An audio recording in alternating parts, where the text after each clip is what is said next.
the stirring, unmistakable sound of a Welsh male voice choir. The National Eisteddfod is the great celebration of Welsh culture.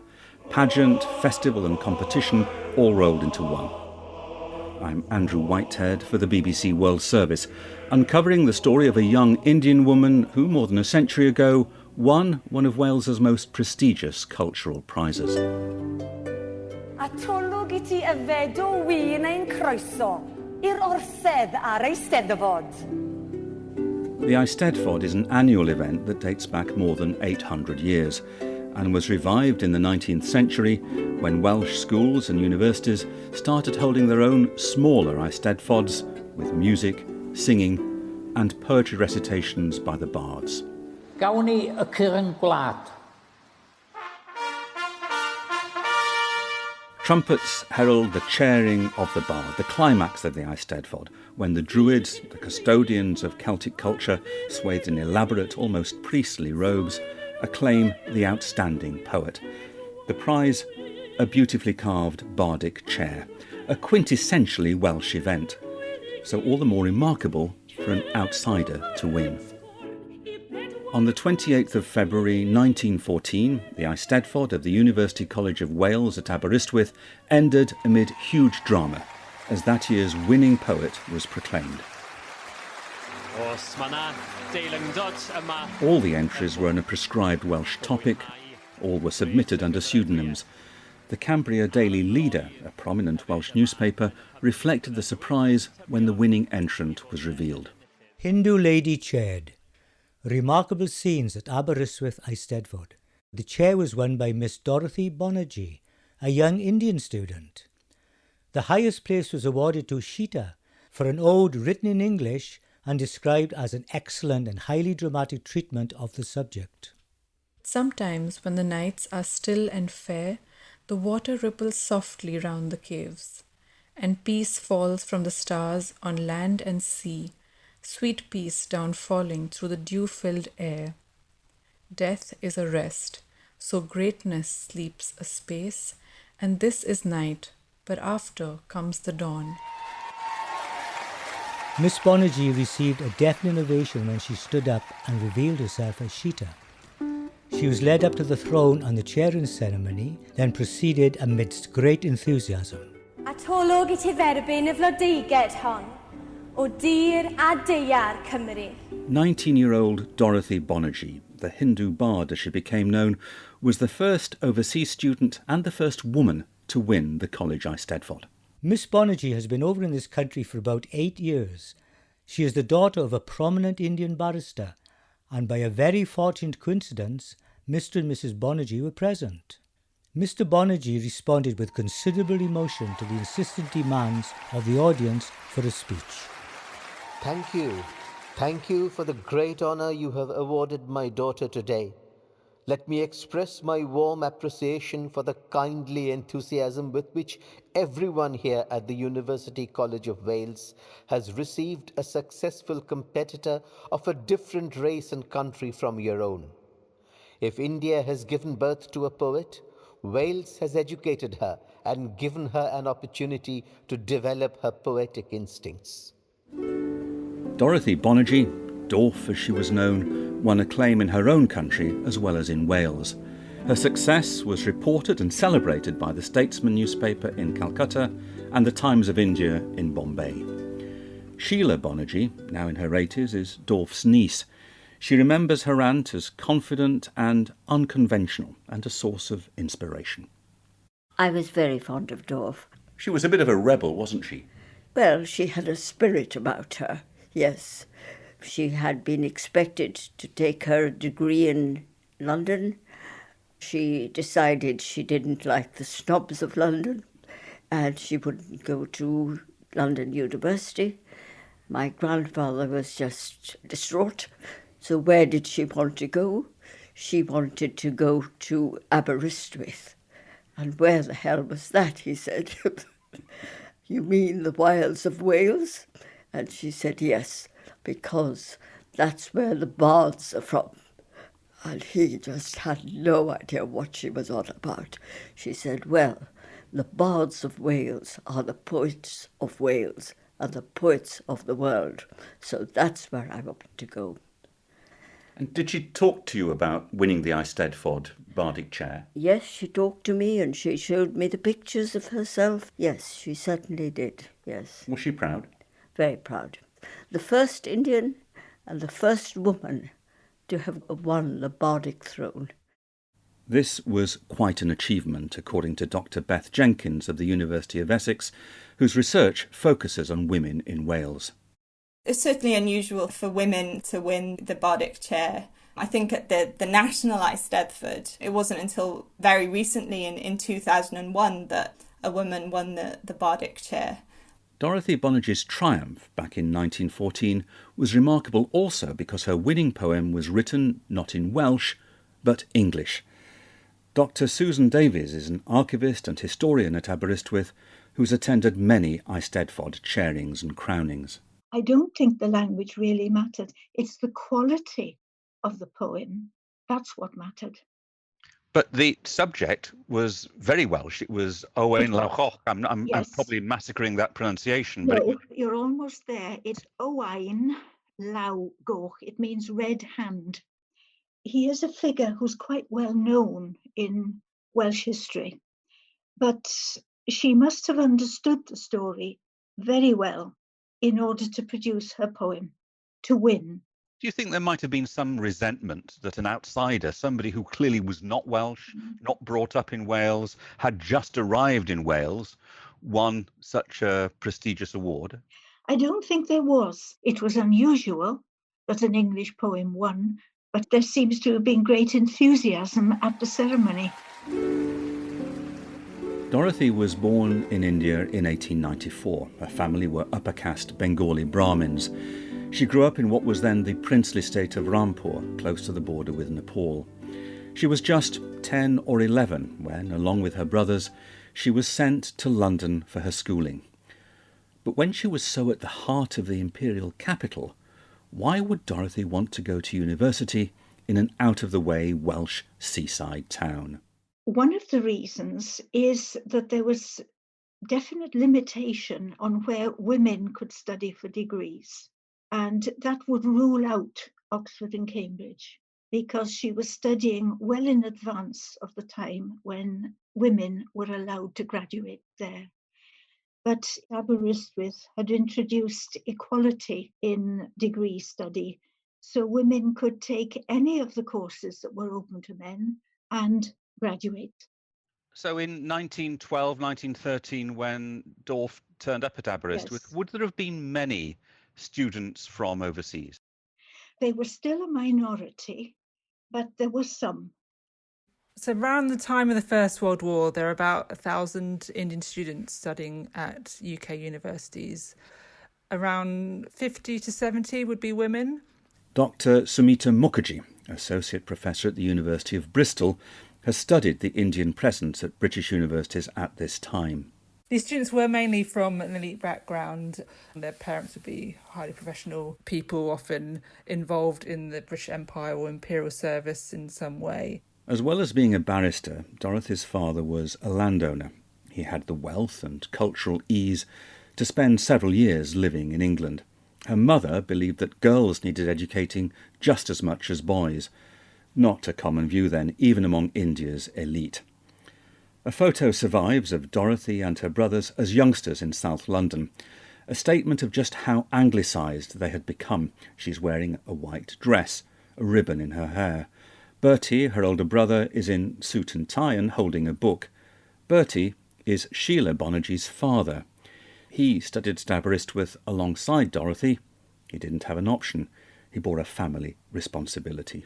To chaperone his sister, because if she hadn't had a chaperone, it would have been very difficult to arrange a marriage for her in any Indian sense. Did she have an affinity with Wales and the Welsh? She loved the Welsh, but she couldn't speak Welsh, so she was always an outsider in that sense in Wales. But they did accept her.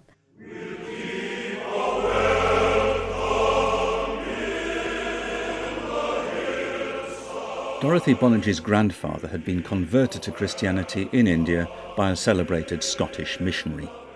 Dorothy seems never to have been devout, and probably would have been perfectly content with the label the Hindu bard. But the family were Christian nonconformists, as were almost all the students at the University College at Aberystwyth, which made a point of religious as well as gender equality. Dorothy certainly embraced Welsh national culture and contributed significantly to it during her time at Aberystwyth. Beth Jenkins has written the entry on Dorothy Bonarjee in the Dictionary of Welsh Biography. Dorothy published many of her poems in the Welsh Outlook, which was a kind of cultural nationalist magazine founded in 1913. More than 60 of Dorothy's poems survive, carefully assembled in a black exercise book, which, to judge by its dishevelled state, was turned to frequently. One of her poems has a note on the back about the Welsh boyfriend who abandoned her because his parents said she's beautiful and she's intelligent. But she's Indian. This relationship had run for 2 years, and it had been quite established. But when it came to the point of marriage, the Welsh parents said no. She's beautiful, she's intelligent, but she's Indian. And that won't work. And that must have been terribly wounding for her. She was distraught. So I must give thee up, not with the glow of those who losing much yet rather gain, but losing all, did never martyr go along the bleeding road of useless pain? O heart denied, now must thou take what barren thought can give, and thou, O body scourged, be satisfied, through miser fears on fallen crumbs to live.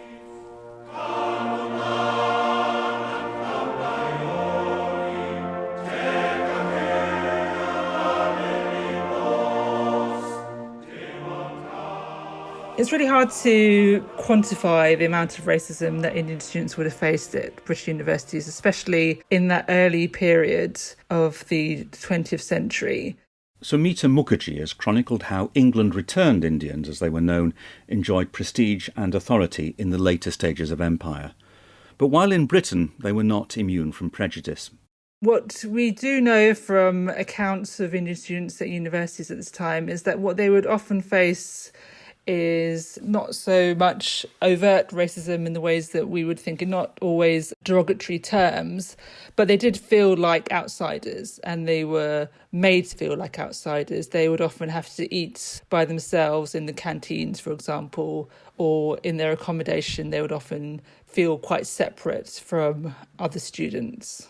Dorf lived at Alexandra Hall, the women's hostel, during her time at Aberystwyth. And it was physically segregated away from the main university building, right on the seafront. It's also at the base of Constitution Hill, which has got the most wonderful views of the surrounding area and the Cambrian Mountains in the distance. And you can definitely get this sense of this landscape inspiring some of her poems. This is a place of dreams, of drowsy fields, of moon-filled haunts and level yellow sands, of little worn white houses by the road, where dwell those who with strong enduring hands untied the knot of life, whose patience yields to death alone, who walking neath a load of sacrifice and silent thoughtful years, have found sweet peace for all their bitter tears. During World War I, Dorothy would have been very aware of what was going on, because 1,200 soldiers were recruited from Aberystwyth, which was quite a small town. There were training camps here, and some of the warships came to the bay. So Aberystwyth was very much involved in World War I while she was here. And it did mean that the proportion of women during the war years was actually higher than the men, because so many of the men had gone to fight. At Dorothy's graduation ceremony in 1916, quite a few of her fellow students were in uniform. Many more couldn't be present because they were in combat in the trenches of Flanders and northern France. Dorothy's brother Bertie enlisted and served in France, acting as liaison and interpreter, alongside Punjabi soldiers shipped across the world to fight for king and empire, Britain's king and Britain's empire. For some among the Indian elite, it evoked a crucial question: just who are we? I think it was quite hard for Indian students to cope with their multiple identities when they were in Britain, especially when we remember that India was not an independent nation at that time. So even the idea of to be Indian is something that's novel and being worked out by Indian nationalists at the time. As the 20th century progressed, so especially after the First World War, Indian students were becoming much more nationalistic. They were engaging much more in anti-colonial discussions and solidarities in Britain.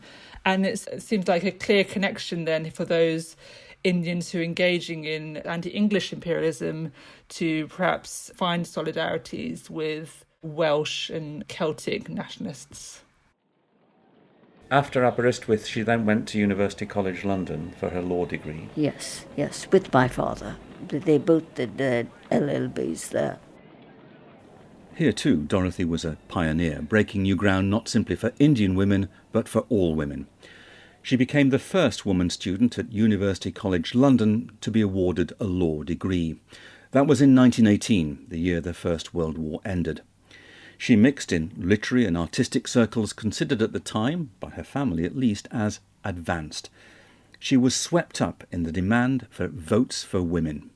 Both Dorothy and her mother were signatories in 1919 of the Indian Women's Franchise Address. And she also spoke at meetings of the British Dominion's Women's Suffrage Union in London. So that was an international feminist organisation which promoted women's suffrage across the empire. So I think her mother's influence was obviously very important here. Her mother was the secretary of the Indian Women's Education Association in London. Both of her parents were very strong advocates of Indian women's education. It's quite elite Indian women who are engaging with the British suffrage movement at this time. What we see is that when British suffragists and suffragettes are trying to reach out to women of other nationalities to engage with the British suffrage movement, it's the high-profile elite members of the British suffrage movement who reach out. So they only know upper-class Indian women who are living in Britain, like the Bonarjees. And so they encourage them to come to these women's meetings. And some of these are very polite meetings, very staid meetings where you have agendas and motions and just debates among women in a church hall or a town hall or a home. So it's not a particularly politically radical thing for an Indian woman in Britain who wants to do something with her time and socialise to engage with the suffrage movement. Having gained a second degree, the expectation was that the Bonarjees would travel back to India and make their lives there. Dorothy knew that she would also be returning, in all likelihood, to a marriage arranged by her family. Not an attractive prospect for a young woman so committed to gender equality. So Dorothy never boarded the ship home, while Bertie obediently went back to India. Dorothy was so much of a rebel that she wouldn't take that. And, of course, she eloped. Eloped with Paul Surtel? Yes. A French artist, rather bohemian young man, and she went off then to the south of France. Non, rien de rien. Non, je ne regrette rien. My grandfather now was at first very angry, that she had just gone against his wishes. She told me how she had come to France and how she just fell in love with the south of France, and that she and Paul Surtel, and I was a very innocent girl. I was about 19, and she says, oh, we had such a beautiful time together. And she said we used to go swimming And we used to go in the moonlight. We used to go naked in the moonlight to swim. And I was thinking, you're a very naughty woman. Paul Sotell became a renowned artist. Dorothy retreated from public view and stopped writing poetry. The couple had 2 children, a son who died in infancy and a daughter. By the mid-1930s, the marriage was over. Nothing is more wearing morally, she said, than a weak husband. The French had been sure that their famous Maginot Line would protect them, but the Germans merely bypassed it. By the time the Second World War broke out, there had been a healing of the rift between Dorothy and her father. He knew that she would be in difficult circumstances, and he begged her to come back to India. And she said, no, France has given me a home. France has accepted me, so I'll stay. And regardless of the Germans, I'll see it through. A decision she perhaps regretted. After leaving India as a young girl, she never again set foot on Indian soil. Her father bought Dorothy a small vineyard in the south of France, both home and livelihood. During the German wartime occupation of France, she showed great valour in giving refuge to Jewish children, apparently using the papers of her dead son to provide a false identity. Once peace returned, it was perhaps too late to think of going back to India. But she went out of her way to welcome her niece, Sheila Bonarjee, who in 1953 followed in Dorothy's footsteps to make her way in Britain and was promptly invited to visit her aunt. She met me off the train from London straight to Marseille. She was then in her 60s.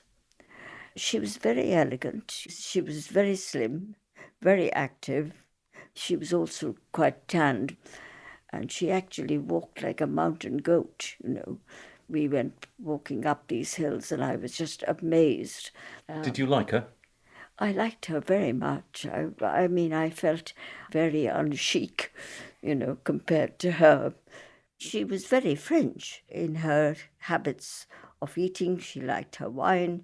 We had wine with every meal, which for me as an Indian was very strange. And at times I wondered why I was so sleepy all day. Dorothy Dorf lived a bravely unconventional life. French in culture, English by upbringing, Welsh at heart, but inevitably seen as Indian. And on high days and holidays, she would put on a sari and dress in Indian style. A role model for Sheila in some ways, but perhaps not the sort of lifestyle that the family would want her to emulate. Did your father ever say to you, get in touch with Dorf, but don't do what she did? He hoped that I would do what he did. Perhaps it was a learning lesson. Dorothy Bonarjee died in 1983, not long short of her 90th birthday. She kept in touch with some of her Aberystwyth friends all her life. How clever of you to have fallen for a Welshman, she once wrote to a younger relative. You know my weak spot for the Welsh. Dorothy spent 3 years in Wales, just 3 years, but she features now in the Dictionary of Welsh Biography. Do you think Dorf is Welsh? No, but she is somebody who made her mark in Wales. And I think she was partly Welsh by the time she had spent 3 years here.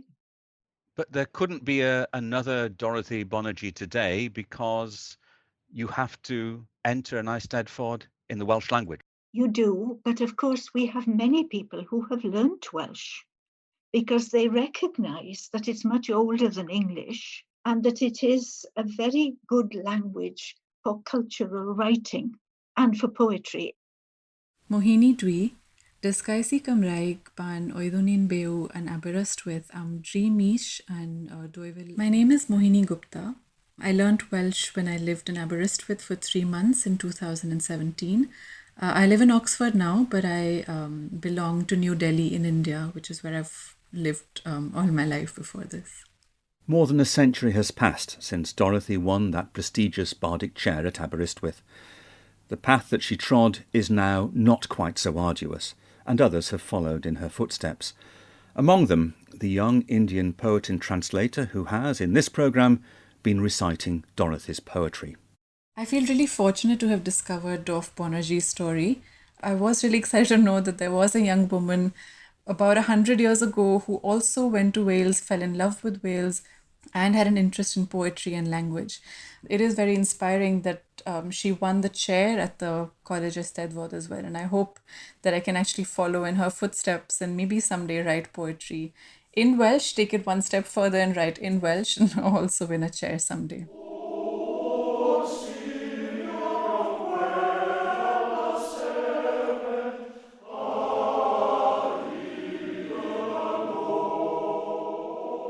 Did she ever go back to Aberystwyth? Yes, I went with her to Aberystwyth, yes. That must have been in her 80s. Was it an important visit for her? It was an important visit just to see the place, yes, and to have her memories.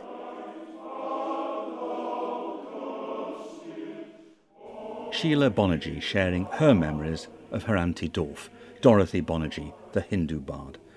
I'm Andrew Whitehead, and this has been a Ruth Evans production for the BBC World Service.